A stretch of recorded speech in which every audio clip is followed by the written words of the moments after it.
So many brilliant Kiwi films over the years. It tells us a lot about this great country and its connection with our country as well. And we've seen, as well as the wonderful blockbusters like the Lord of the Rings trilogy, we have so many films that delve into Maori culture. Whale Rider, Boy, right back to Once Were Warriors, which has a connection with this film here today. So it's going to be a great session coming up, and I'll now introduce you to our guests, our special guests. Lee Tamahori, of course, directed the 1994 hit Once Were Warriors, then headed off around the world to make such films as The Edge, Along Came a Spider, Die Another Day, and Triple X State of the Union. He came back to New Zealand to make Mahana, which, as we've seen, is a drama centering on the patriarch of a Maori family and his spirited grandson. Temuera Morrison, of course, immortalised as Jake the Muss from Once Were Warriors, plays that stern patriarch. His acclaimed career has included Shortland Street, What Becomes of the Broken Hearted, the sequel to Once Were Warriors, The Island of Dr. Moreau, 6 Days, 7 Nights, Vertical Limit, Green Lantern, and 2 Star Wars episodes, Attack of the Clones and Revenge of the Sith. Akuhata Keefe, who plays the grandson who comes of age in Mahana, was cast out of high school in Tolaga Bay. And while this drama is his debut, he looks like having a very bright acting career. So please welcome them to the stage.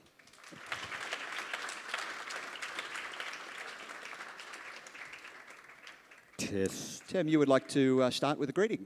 Oh, I just wanted to say a few words in our native Māori tongue. We have a number of our whānau represented from the many wakas from Aotearoa. Nō reire tū ana hau ki te mihi atu ki a tātou ngā whānau, ngā waka, ngā mana re ngā tira. Huri noa e haere mai nei ki te tautoko tēnei kaupapa e kia nei mahana. Ka nui te aroha, ka nui te mihi ki a koutou. Tēnā koutou, tēnā koutou, tēnā tātou katoa. Also like to acknowledge our producer, Robin Scholes, and our writer, Mr. John Colley, screenplay writer. And also our Kath. Kath was our continuity lady. So again, tēnā koutou, kia ora everybody. Lee, maybe you can tell us about why you wanted to come back to New Zealand to make this film. Actually, I didn't come back to New Zealand to make the film. I was already in New Zealand, but nobody knew I was there because I was lying low.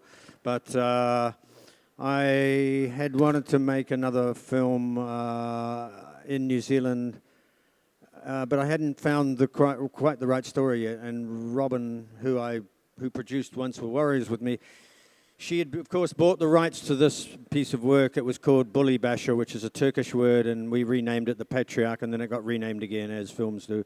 And it was such a great story, I had to do it, because in many ways it's a story of my life when I was growing up as a young man of his age. And it's the story of the writer, Witi Ihimaera's story as well. So the two of us have very fond and lasting memories of that period and that time as children. So it was great to find a story that wasn't too nostalgic and seen through rose-tinted glasses. Witi had written a very good story with a great sting in its tale, and that's what I really liked about it. So that was mine. Okay, it obviously has a personal connection in that case.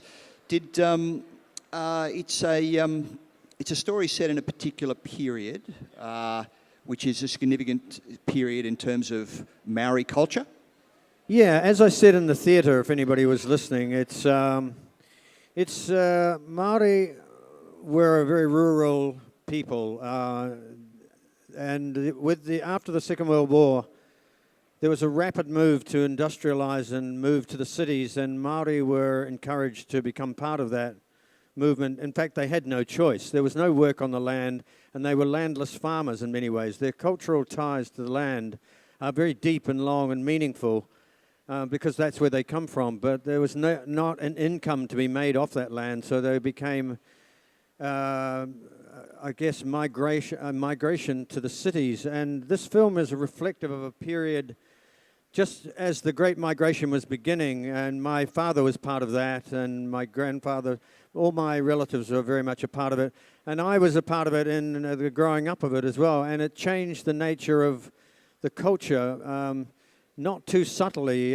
because when you lose your as a culture, Māori culture is extremely anchored to the land, the sea, the mountain, the sky. It's not anchored to the tall building, the moving sidewalk, and the airplane. And it had to grow up and come to terms with all that. Maori culture has assimilated extremely well now into the modern world and into the 21st century, but it comes with it all the problems, of course, that come with a film like Once Were Warriors. And some people suggested, not without reason, I think, that this story that we've told is the culture before the 60s and the 70s rolled around, especially the 70s and the 80s, when Once Were Warriors was written. So then it's quite possible to believe that this generation in this film could become the dispossessed generation of Once Were Warriors, if you will. We have many films in Australia about the clash between indigenous culture and the white settling culture. This film has got three levels of conflict, really. There is that element of Maori versus white culture, but there's also a clash between two different Maori cultures or tribes or communities, and also within the one family as well. Yeah, well, it's very much a part of Witi's upbringing. The story, it's very similar to, no culture is immune from this. The family secrets and the skeletons in the closet of everybody lie within every culture, not just the Maori culture or anything. But Witi is very skillful at unlocking this, using himself as a muse to then go through create a young man to actually unravel the story. The truth of the story really is that Witi unraveled the story of his own family in a not too dissimilar fashion of this, and that's told in this film about a family secret long held and long kept. But one of the identifying characteristics of a story like this is that the period from which this comes from, and I know this from my father and my grandfather, all these things were very much swept under the rug, kept in the closet. No one was supposed to talk about them, and you were supposed to shut up about them and not embarrass your family and bring these things up. Someone got raped, it's too bad, it was their fault. You know, somebody got arrested and went to jail, you just don't talk about it. So those were very much a part of the culture, and one would like to believe that that's changed and is changing, but I'm not really sure, I just don't know. I know that the very taciturn type of character that Temuera represents, very strong, a man of very few words, very tough, a man of action, a man becomes known by his actions rather than by his words. Those men are still very prevalent in the part of the world that Augs and I still come from, and in many places in New Zealand, as I'm sure there are here as well. It's the most beautiful looking of films. It just looks stunning. Tell us what sort of look you were going for and how you managed to achieve that. Well, it's a very thinly disguised Western, as you all can see. It's I love the American Western, and I always have. And I was very aware that this period in New Zealand was in the late 50s and early 1960s, when the story is set. That was the film of choice for Māori. They loved the Western because a lot of them rode horses, and they all saw themselves as these characters. They could wear hats, they could ride horses, they could pretend to be these guys. They just didn't have firearms and guns, and it was all a myth anyway. But I thought about that when I was putting the film together. The book, Bully Basher, does not necessarily delve into that. It was something I imposed on the film because the kids were going to see Westerns. And we framed 310 to Yuma in the movie. It was just my personal love of Westerns that I decided to put into it. But I was very aware that the story lends itself to a large-scale, widescreen Western format, which I love very much. And the landscape in Westerns are very much a pivotal part of any Western film. So that's why it looks the way it does. Where'd you shoot it? Well, we wanted to shoot it where Witi was born and grew up, and where I have a place, and where Olga's from. It's a part of New Zealand. It's a very remote part of New Zealand, but we couldn't afford to do it because the costs were too high to transport a crew there. So we shot it all in north of Auckland, and we sort of faked the east coast of the North Island. I think somewhat successfully. some people in the audience who know it very well will know that it's not the East Coast, but I had no choice, and that's the nature of it. Okay. Was Tem the obvious casting for the Patriarch? No, Tim was not the obvious casting for the Patriarch, and I'll tell you why, and I've said this before. I actually offered the role to another actor to begin with, and no, and there's a reason for that. Tim and I have a long history of going back to Once Were Warriors, and he looms so large over that film as Jake Hickey that I was a bit troubled about putting him in the lead role again. Oh, they're doing it again. I didn't want people to feel that we were reviving the same character and just putting him in a different format. And mercifully, and quite thankfully actually, the other actor, who was a very, very accomplished actor, pulled out of it. And I went back and I said, well, there really is only one choice, and I have to slay my own dragons with this one. And I went to Tim and I said, look, we've got to do this. You're the guy for it because you are perfect for it. But now we've got to make sure we make this film and don't have people think that you are Jake Hickey in a different suit wearing a hat. And I think Tim did a fabulous job on this in laying that ghost to rest and putting the lid on that coffin once and for all. So tell us about your experience, Tem. What was it like when Lee came to you, and how did you approach the role? Again, thank you all for coming. Again, as an actor, I'm very blessed that I got the phone call to go meet Robin and Lee out in the middle of the King Country, where they were auditioning extras and shearers and sheep and dogs. And I got there and Lee was playing the guitar, singing a Tui Teka song, one of our famous singers, songwriters from way back. So I immediately grabbed the guitar and started singing the song he was singing. So we hit it right off. Took the guitar off me. I took the guitar off him. I said, here, this is how you play it. How can there be a song? Which we actually played as the credits were rolling in the film. But again, it was a wonderful opportunity to really relish, and I knew Lee was coming. To work with Lee again was very much a privilege, and I was blessed that he did turn the canoe to my way, and I was fortunate also that my mum's from a place in New Zealand called the King Country, a place called the Waitomo, and my grandfather was a dairy milk farmer. So, but he was a horseman as well. So I relish every opportunity to ride the horse, and again I really wanted to do a good job. I knew Lee was going to be fantastic to work with and craft a beautiful story. Again, I was blessed to have Witi very close to the production. Witi Ihimaera, for everybody, the writer of the book, famous for The Whale Rider as well. So he was very close to the production to draw on. And again, I just relished the opportunity. I wanted to be good. So I said, Lee, how can I be good for this film? He said, go watch The Magnificent Seven. You'll see Charles Bronson chopping wood. I want you chopping wood like Charles Bronson. There was some excellent wood chopping, so well done. That was good. The grandson role must have been a difficult one to cast because he's on screen so much, and you need him to transform from a boy into, we're seeing him enter manhood. So tell us about the process of casting Org.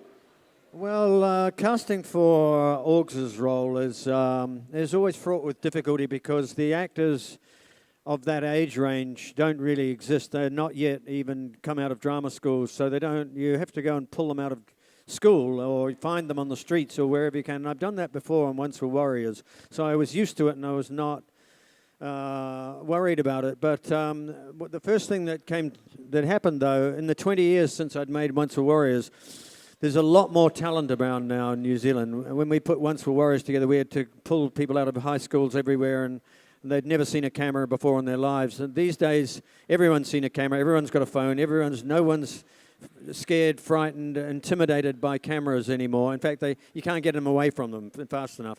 But the casting process is still very difficult because you get a range of people, and they're all very good, and you have to follow your instincts and say, that's the one, that's the person, that guy there or that woman there is the right person. And Orgs came to me very late in the piece. I'd seen about 9 or 10 other young men, and I was starting to hone in on one or two of the other of them, but I was still a little unsure. And then he walked in the room and just said, pick me.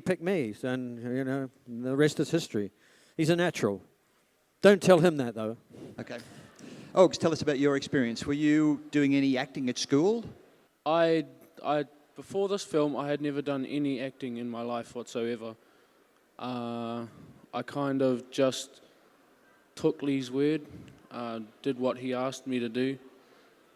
And actually, the week before we started filming, I was chopping wood. I was doing everything my character was doing. So when it came to filming, everything we did while we were filming felt natural. It just felt like what I was doing back home. And then I had a lot of help from Tim too, for things that would happen on set, like something like where your markers, or just the little things that would really help Lee to direct us. And it's a very different world for me acting in a film. I'm from a little rural town called Tolaga Bay, which there is only 4 shops, population of about 2. And so coming to this big world of filming kind of gave me a good experience, and I liked it. I want to do some more acting. And he put on weight too, because we kept catching him at the craft service table scoffing down biscuits and cookies, so we had to watch his weight. Well, my chaperone was outgrowing good. his costume. Yeah, too much biscuits. How old were you when you were cast? I was 14, currently 15 at the moment. Now, Looking for offers. Going on 21. Girls. Tem's character is pretty intimidating. How was that for you to act across, opposite him? It was kind of all right for me because he really helped me a lot with it. I felt relaxed just filming aside him, and I didn't really feel intimidated. Well, before I met him, I felt intimidated because I've seen Once We Warriors, and I thought that Jake the Muss was just him all over. And then I met him, I was taller than him. Yeah. And Tem, did you have to, given that so much of the film is about conflict between the two of you, how did you sort of approach that, both on a personal level and also as actors working together?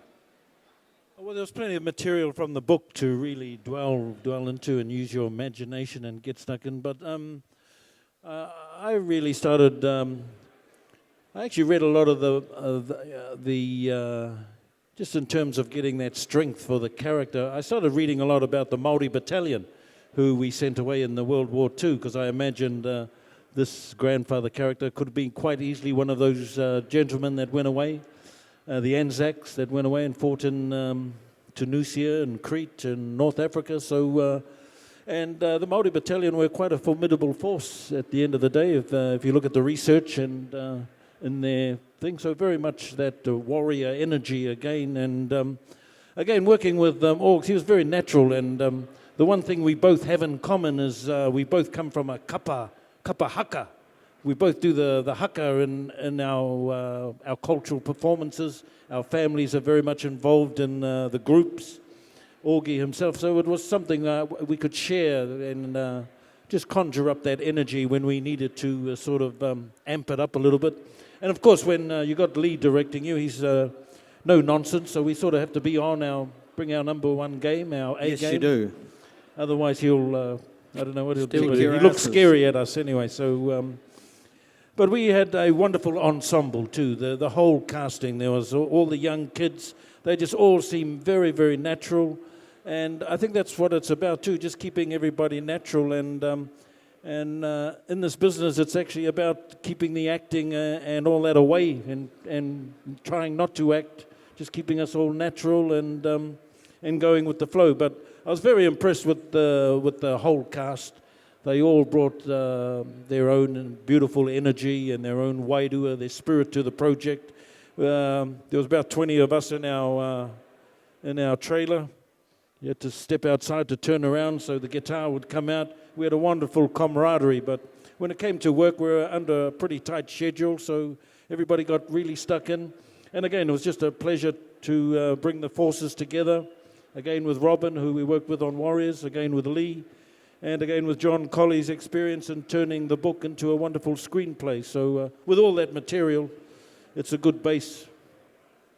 Tell us, Lee, about getting John to write the script, because it's such a story that obviously has its origins very much in Maori culture. Yeah. It's such a New Zealand story. Why go outside to an Well, Australian? I think the writing of this screenplay is actually, of which I'm very proud, is a testament to the power of the fact that a writer can come from anywhere, male, female, Russian, Chinese, or Cuban. It doesn't matter. When Robin and I started talking about who was going to who we would get to write the screenplay for this, my brief to Robin, the producer, was, I said, look, I understand this culture very well, and Witi has written us the blueprint. The book is written by Witi, it's his story. I said, what we actually need is a very good writer. We don't need to have a writer who is Māori to understand it. The writer of this screenplay does not have to be from this country. And Robin had some dealings with John, I think, before, and she suggested John. I met John. We fell into it straight away, and we got to work on it, and we had a really great time. At least I hope John did. I certainly did. And I know we knocked it into shape, and John did some great work on it. But it's when I look at it today, I go, this is a perfect example of collaboration across the ditch or across the world, really, where it could have been anybody. You just need the skills of a good writer to pull this off, and I'm very glad we made that decision, and I have no regrets about it. And John's a tower of strength for all of us on this show. Correct. Tell us about the haka. From an outsider's perspective, the haka is always a wonderful thing to watch, very stirring. We see a particular kind of haka at the funeral there. It's in some ways a challenge. Is it a celebration of a? Is it a recognition of the? It is the so-called haka in the film at the end is not really a haka at all. I guess it could be referred to as such. It is it's acceptable in the culture to do that at a funeral. The Maori funeral is called a tangi. And there are a lot of things that happen at a tangi that you can do where you would never dream of doing it at a, say, European funeral. It's just not, you would never get away with such things.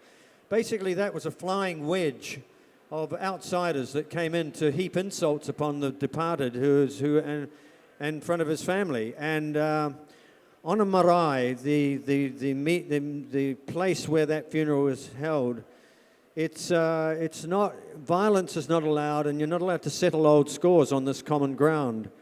And that doesn't mean to say scores can't be settled outside later on at another time, but you can heap praise or insults upon the living or the dead. And it was an idea that was brought up by, I can't remember now who it was, John, whether it was Witi or was it Nancy? Yeah, that's right. Yeah, we had some problems at the end of the script, and I won't go into the complications of them, but Nancy, who was playing the grandmother, had very, very strong feelings about what her place was to be in that part and to do everything's by the right kawa and the right protocols of that funeral. And so all of that happens at the end there came about because of a reworked and reconstructed version of the events. And we weren't quite sure whether people would even accept what was going on, the idea that you could storm on in a funeral and actually insult the body and all that. But I loved it. I thought it was great.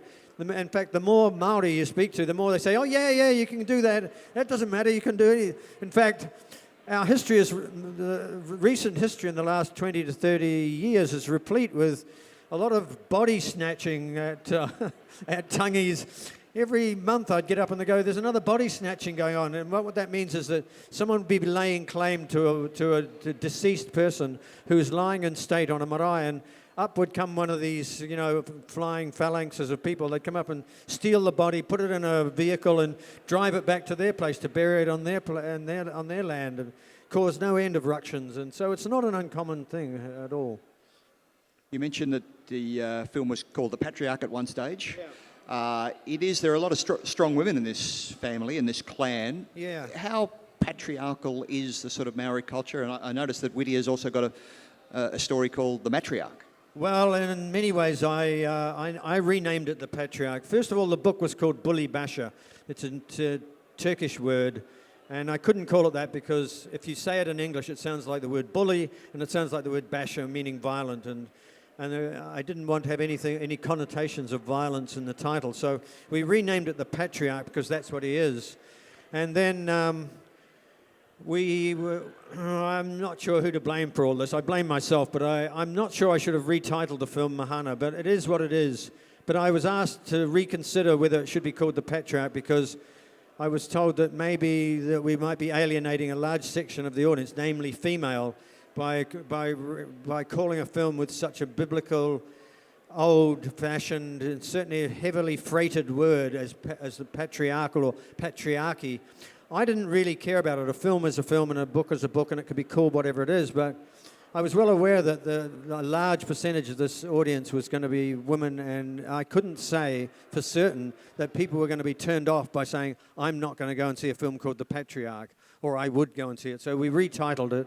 But getting back to your other part, the part of the question, there's a very, very strong patriarchy in Māori culture. Has been there for a long time. Women have a very, very, very strong voice in the culture, but in many ways they have to fight for their position in the public sphere. I can't get into the protocols and the cultural aspects of it too deeply, but in some iwi or some tribes, women have a much stronger presence than in others, where men dominate still to this day very, very strong.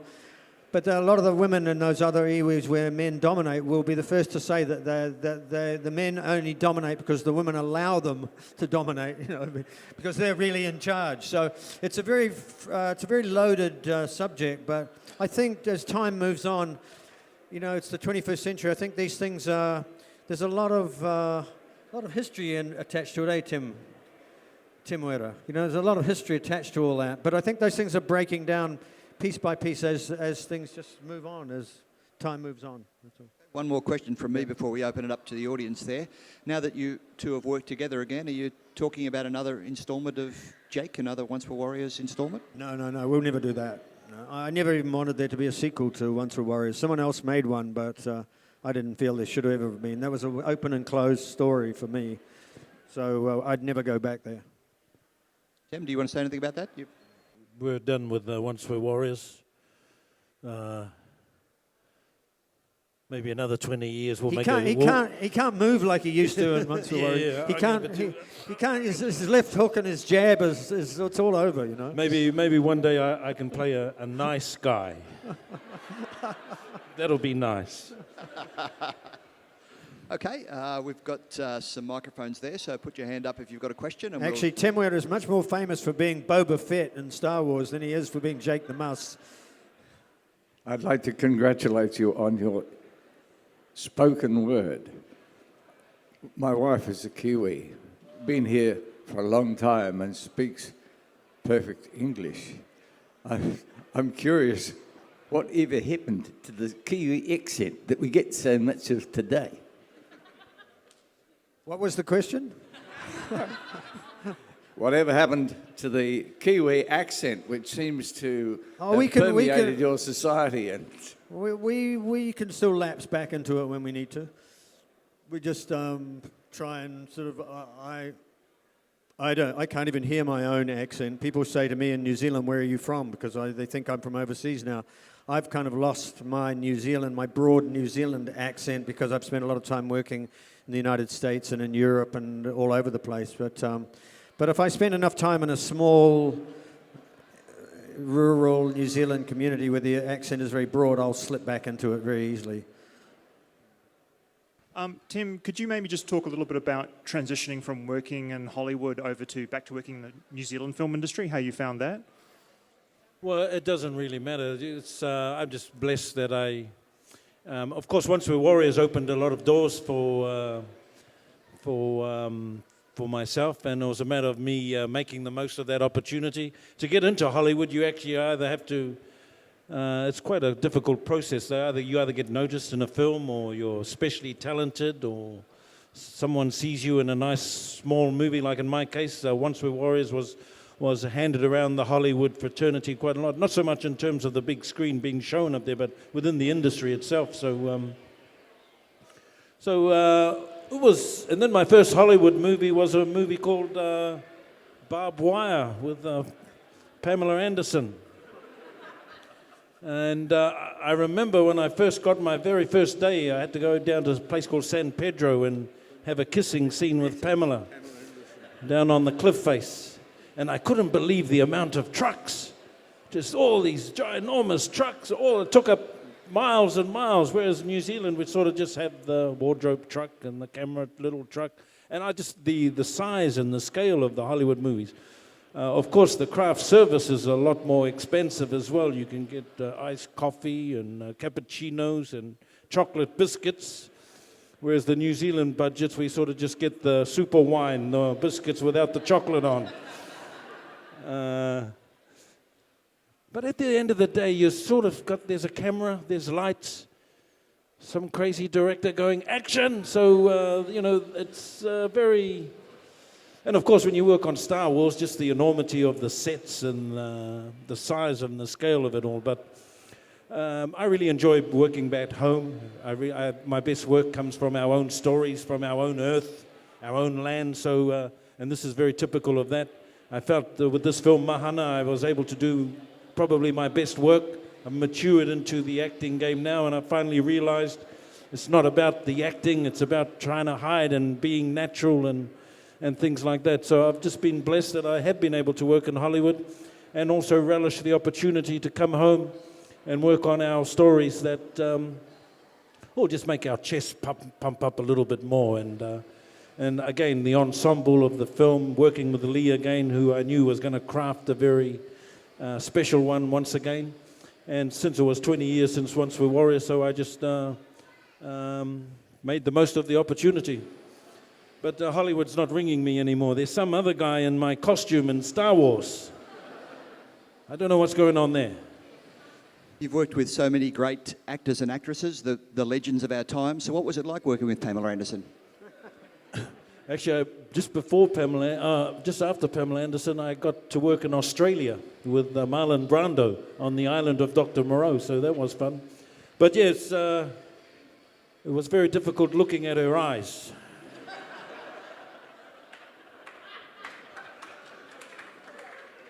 But yeah, she was fantastic. She was great, very gritty. She's a wonderful woman, and it was an action kind of film. So I remember a funny story. I had to fire a machine gun, and I had never fired a machine gun before.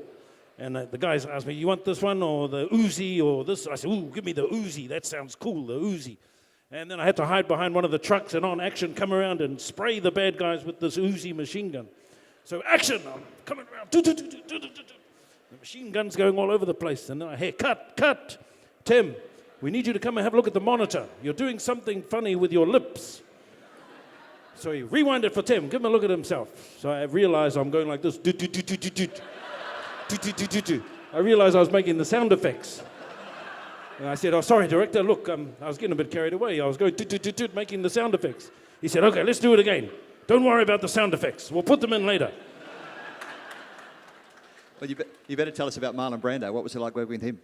Well, besides Brando, we had a wonderful time. We were up with the Australian crew up in Queensland, the Cairns, the Daintree area. What a wonderful part, and we're wonderful working with all the Australian crew. Of course, the first director got fired, and then Brando turned up and just, for me it would be like being an opera singer getting to sing with Pavarotti. Yeah, but didn't he come back as one of the extras? The original director did. Yeah. And I love the story. It's a fabulous story. I forget the director's name. Richard Stanley. Yeah, but apparently the makeup and wardrobe department conspired to make him an extra. Yes. They put all this animal costume on him, and then he came and was watching his own film being made from the sidelines as one of the extras. Yes. I love that story. As an extra, but he was originally the director. And then they brought in John Frankenheimer, who goes way back with movies as well. But I had a wonderful time with Marlon. Marlon actually, I got to work one day, and his PA come up to me and said, "Hey, we watched your film last night. Marlon watched it too. Once We're Warriors." And when I was getting ready for Warriors, Lee told me to watch Streetcar Named Desire. He said, "This will be a reference for you." So I watched Marlon over and over again.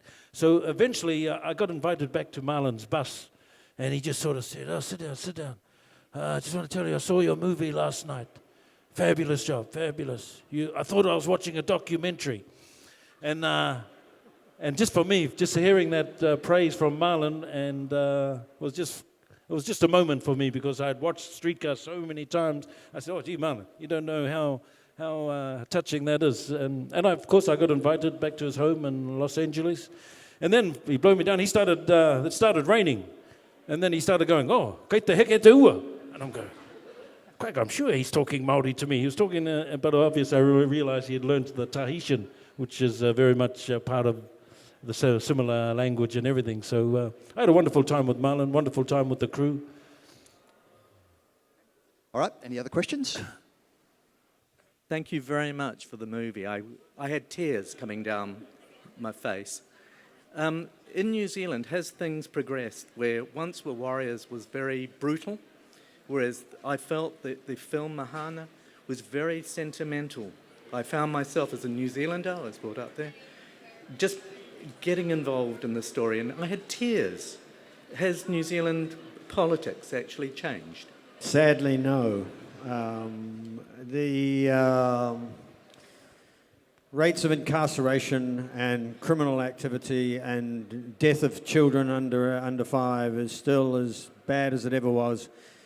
We'd like to think that we're changing it, but nobody still knows how to do it. It's one of those tragedies of our existence. It's not just Māori, it's Polynesian, Māori, it's Pākehā as well, but there's a seemingly endless capacity for young, poorly educated, drug-taking, alcoholic young men and women to kill their children, and it just won't go away as a problem. I'd love to say it was different, but we haven't seemed to have grown up at all. It's sort of a question. I grew up in New Zealand, not far from where the film was made. I'm from Napier, Hawke's Bay. And my tragedy, as I saw it, as I grew, was that I never knew any Māoris in where I was. They were somewhere else. And we would only see Māori people in Rotorua, children diving for pennies, etc. And I always had that sense of a people completely kept away and almost like a curiosity. And I really wanted to know the Māori culture. And now I'm so thrilled, this is a statement, so thrilled to hear that Māori is being taught in schools. That made me tremendously happy.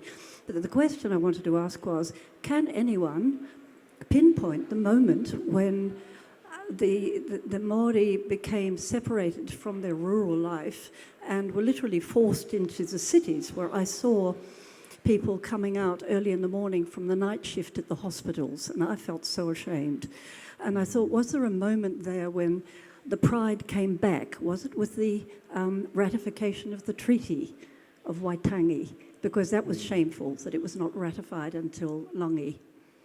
In truth, what happened was there was no future but to move forward into what New Zealand was becoming, and to stop being a sort of small rural, it's still a small rural agrarian country, but Māori part in it was to be those especially in the 1960s, 1950s, but all through the 1960s and the 1970s, into the very hard physical laboured part of the industrialisation of New Zealand. Freezing works, places like that, manual labour, building roads, doing a lot of heavy physical stuff.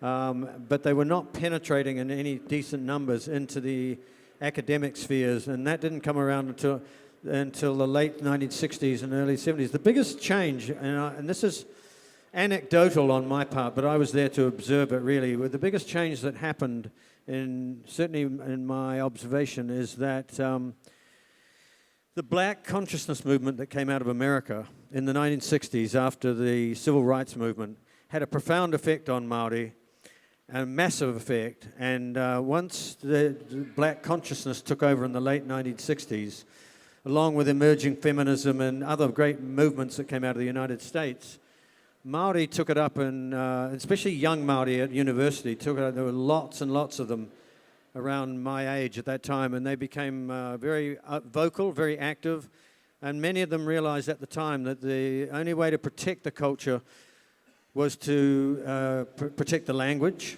The language is everything, because Māori is an oral culture. It does not have a written component to it. It does now, but it never used to.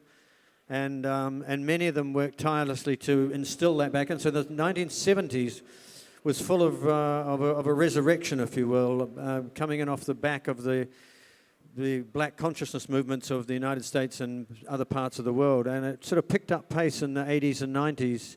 And it's a good thing, a very good thing. Now it's unstoppable, and young Māori can, and Orgs is a testament to that. You know, he is of that generation that can avail themselves of 2 languages, should they wish, be fluent in both, learn this, learn that, do anything they like, and it's a different landscape for sure. I won't say it's a rosy future, but it's a much better landscape than it was.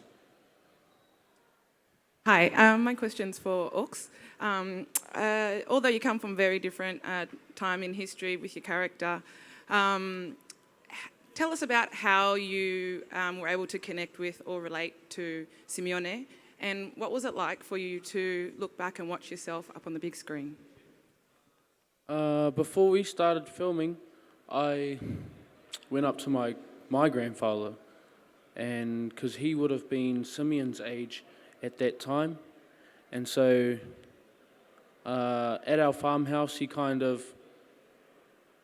were talking about what you would do back then, the things that he did, and now that I think of it, the things that they did then are very different to the things that we do now. If I was brought up in those days, right now I would have been chopping wood for the family, going hunting to provide food for the family. But what I do at home now, I just sit on my phone and do nothing. Just go to school, come home and eat. But after watching the film when I first watched the film, that was when I started to understand what he was trying to say. Because at the time when we were talking, things were getting to me and I didn't know what he was meaning. And then I watched the film, and then I was starting to notice things that he was saying to me. But I'm glad I went up to him for his advice, and he kind of reminds me of Simeon too, as well as myself. You've had this masterclass of wood chopping from Tem there, but you haven't continued on? Oh, well, I knew how to chop wood already, but Lee said, Orgs, you have to grab a knotted wood.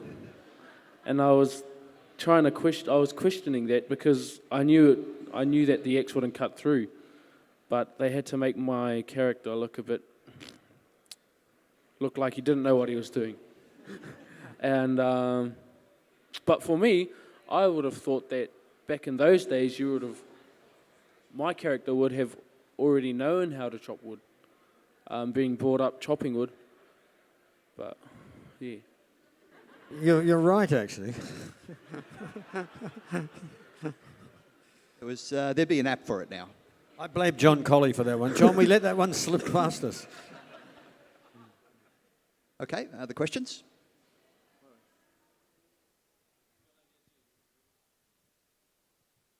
Thank you, and I really enjoyed the mixture of English and Maori. I thought it was a lovely balance. I could have had a little bit more. I'm wondering whether you think you're going to get your money back on the movie. I'd love to think so, but I have no idea. It's such an unknown business. I just don't know. It's tricky. It's not a film for everybody. We've released it in New Zealand and it's done moderately well, but not very well. I think I knew even when we were making it, it's going to only appeal to a certain demographic, probably an older audience rather than a younger audience, because it's a bit nostalgic. It's from a different period in time. The story doesn't seem to have on the surface any dynamics for younger people or anyone under 25.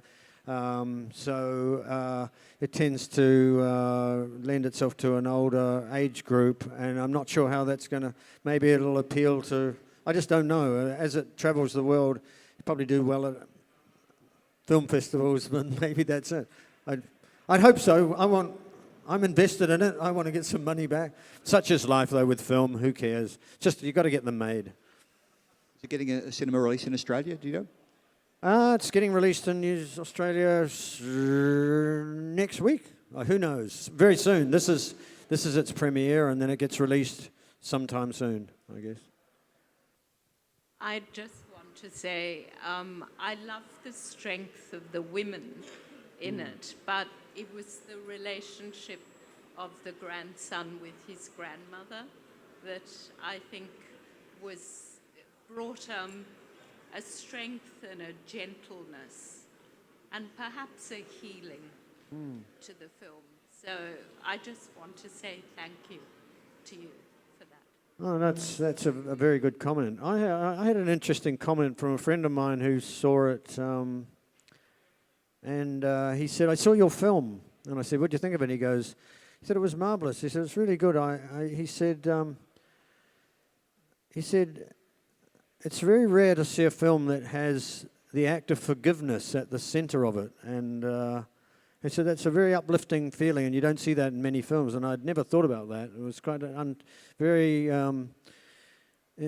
unusual compliment to pay for a film, because it's not one that had even been on my radar, but it does have that in spades. And I think that's something that it probably resonates with everyone without even understanding it. By the end of the film, because the film really is, it seems to be about a battle between young and old, but really it's a story of a deeply embedded secret of a beautiful woman who gave up everything in life to live a life that she didn't want, but only that story is only brought out by her young male grandson, and it's an extraordinary tale. And I think that scene at the funeral at the end, at the tangi, is probably my favorite scene in the film because of its sheer power, the resonance and the power of the grandmother, who in the story is she's just seeded through the story in small amounts, but her time is to come, and her time is to come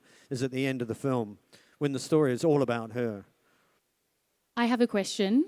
This is to both Lee, Tem and Orgs, especially Orgs as you're an emerging artist. Do you guys feel pressure on having to tell Maori and New Zealand stories, or is it more about finding a good story to tell? Well, speaking for me, when I work in the rest of the world, I certainly don't do stories about Māori, obviously. But when I'm in New Zealand, those are the best stories. The only reason I like them is because there's so many great stories to be told about Māori, and I keep being drawn back to them. That's a personal thing for me. It's got nothing to do with the fact that I am Māori or anything. It really is not. It's just that I find the storytelling so compelling.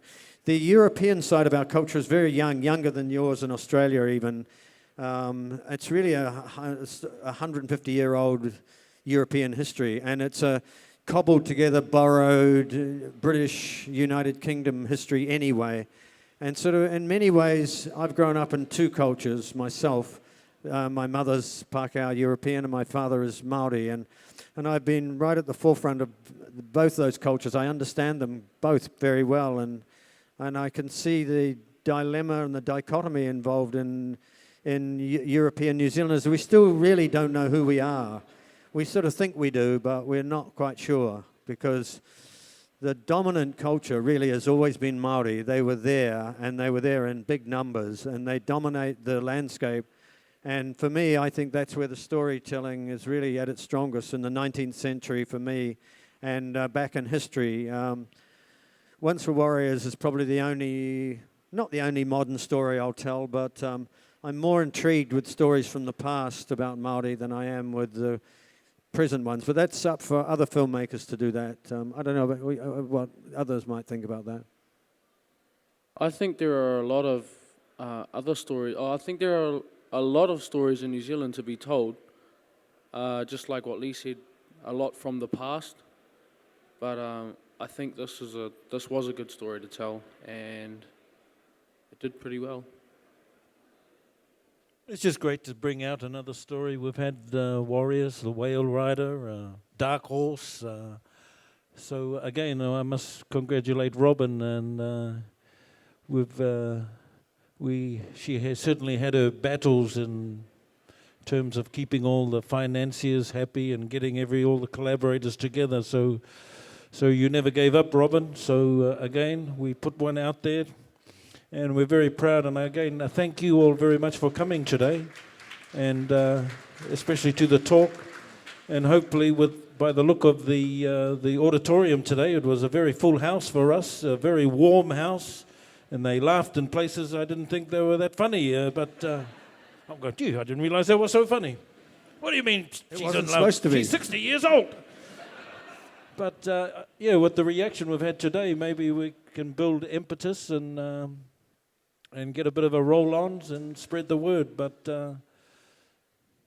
We have time for one more question, if anybody's got one. Hey, just down there, thank you.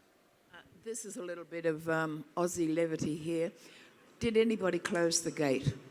Yes, well spotted. Thank you. I know. I knew it even as we were shooting it. Someone said, hey, they've left the gate open. I said, I haven't got time to shut it. Just let's move on. Let's go. And I regret every minute of it. Because I now, every time I look at that scene, I see the open gate and I go, oh, my God. You know. Thank you. Yeah, well spotted. The scene of the broken leg. Has medical treatment improved in New Zealand since then? Let's hope so. Look, the festival's such a rich experience when we not only get a beautiful film, but we hear from the filmmakers about the stories behind it, the kind of love and the craft that goes into it. So it's been great today to have Lee and Tem and Orgs here with us. So please join me in thanking them and wishing them the best.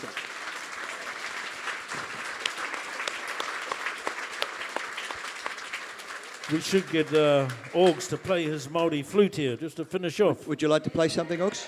He's got a Māori flute here. This will be like we normally sing a song after a speech, so here's our song here.